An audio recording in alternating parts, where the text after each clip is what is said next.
Throughout this entire parak, when Rambam is talking about the mitzvah of teshuvah, he very explicitly states that it's teshuvah is something you do when you violate mitzvot Shabbat Torah. So if somebody violated some sort of rabbinic mitzvah or some rabbinic prohibition, would there be no need to do teshuvah, or would it fall under not listening to the Hachamim, which itself is a mitzvah? Exactly as you say. When Rambam stresses at the beginning of Perek Aleph that we've just completed, כל המצוות שבתורה בין עשה בין לא תעשה, אם עבר אדם על אחת מהן בין בזדון בין בשגגה, כשיעשה תשובה וישוב מחטאו וחייב להתוודות, etc., etc. Clearly, those things which are explicit in the Torah are more serious than things which are not explicit in the Torah. That is a given. But as you correctly point out, the Torah instructs us explicitly to follow the teachings of the Chachamim, the Nevi'im and the Chachamim, who are essentially their students and those who continued their path and their way. And it is clear that if a person were to comply on the one hand with everything in the Torah, at least he would imagine in his own mind that he is doing so, but were to transgress many various things that the Chachamim taught, clearly he is not following the instruction of the Torah to follow the teachings of the Chachamim. And this has been the essential and central and critical aspect of Torah Judaism from time immemorial, etc. Essentially, from time immemorial, essentially, because those who did not follow the teachings of the Nevi'im and the Chachamim eventually, in various cases, they established certain sects and communities. But we see that all of these groups and communities, they all disappeared over time. And we have no less an authority and an eyewitness than Yosef Matityahu, Josephus Flavius, who writes explicitly in his histories that the vast majority of the Jewish people, even if those who were not particularly learned or knowledgeable, followed what he refers to as the Perushim, that is to say the Chachamim and their followers, their students, what we call the Chachamim and the Talmidei Chachamim. That was the essential litmus test of whether you belong to the Jewish people or not.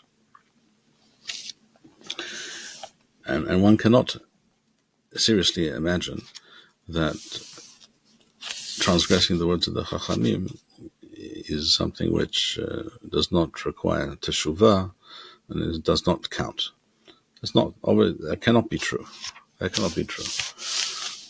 If that were the case, then one would be justified in wondering why did Hashem send these Nevi'im? Why did He send their students, the Bnei Nevi'im and the Chachamim, Anshe Knesset HaGedolah, etc.? Why were they sent? What were their teachings? Why were their teachings required? And why are they so important? It goes even further than that. We see that for many, many generations, over the last many centuries, in the Galuth,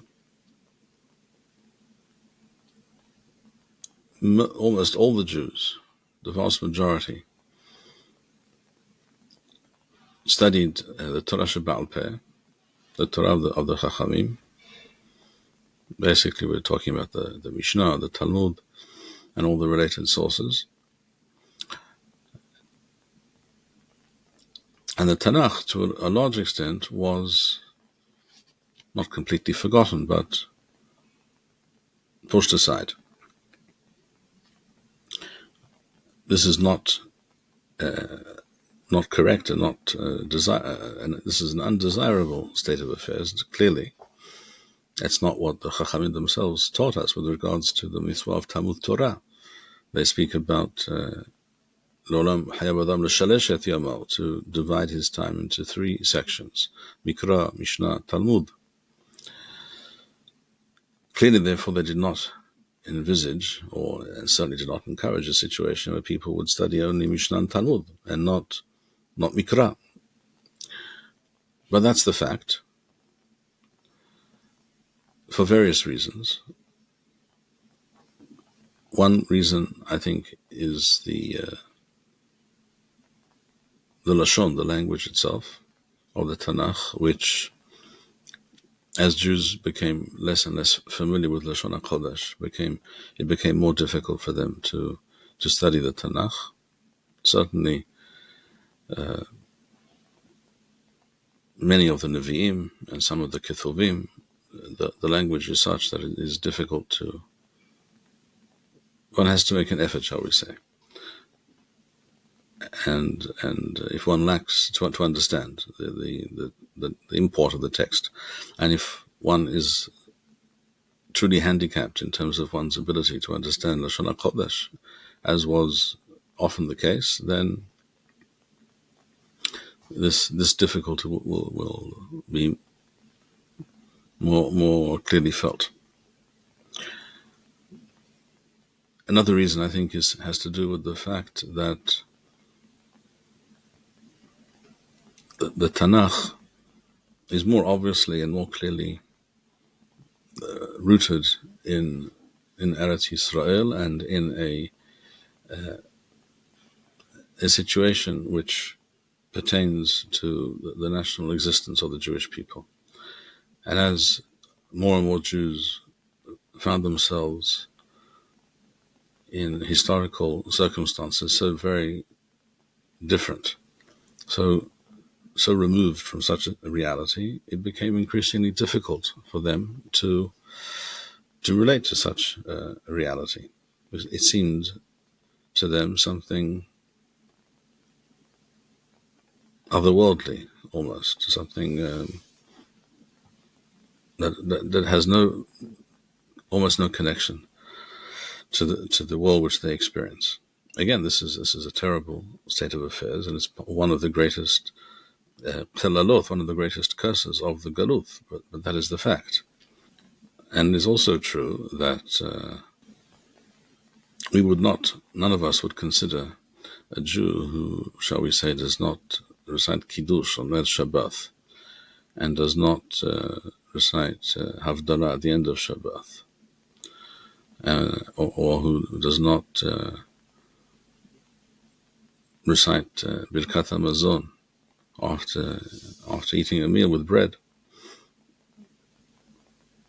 We would not consider such a person to be walking in the path of the Torah, even though some people might say, well, none of these things are explicit in the Torah. With regards to Birkat HaMazon, that claim is less true, but it's not clear even if you think there's something you're supposed to say, it is not clear from the Torah what you're supposed to say, perhaps. So, or tefillah, which is more obvious that it's not explicit in the Torah, at least according to many Rishonim. So the point I'm making is that what every normal Jew understands and appreciates to be Judaism, when you begin to examine it, you will discover that many of these things are not written in the Torah. It does state in the Torah that you are required to eat kezayit masah on Leil HaSeder It does not say anything about Arba Kosot Shel Yain. It doesn't say anything explicit or clear, not something that a person could just read and know what to do and how to go about it in terms of reciting the Haggadah or conveying this narrative, this message, these ideas to the next generation. In other words, all aspects of Judaism which we take for granted, almost everything, is part of the Torah Ba'al Peh, which on the one hand is essential for the maintenance of Torah and Judaism. On the other hand, it is many aspects of it are less obviously connected to and related to living in Eretz Yisrael. One can recite Kiddush in Havdalah and Birkat Hamazon in Germany or in Finland or in Nigeria. Judaism in Chutz La'aretz will always be less authentic, less real, less meaningful. That is true, but one can maintain a certain kind of Jewish existence in Chutz La'aretz, and this is something that the Jewish people became very, very good at doing over a very long period of time, as we know. But without the Torah Ba'al Peh, there is no Judaism.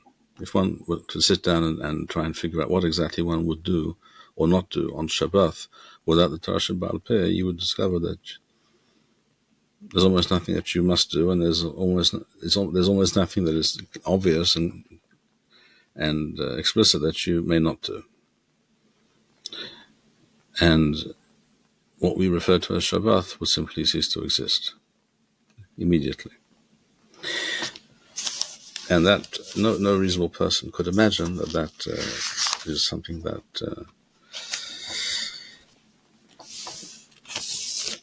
Hashem had in mind, or that the Torah had in mind, or that the Jewish people had in mind, for that matter, for thousands of years.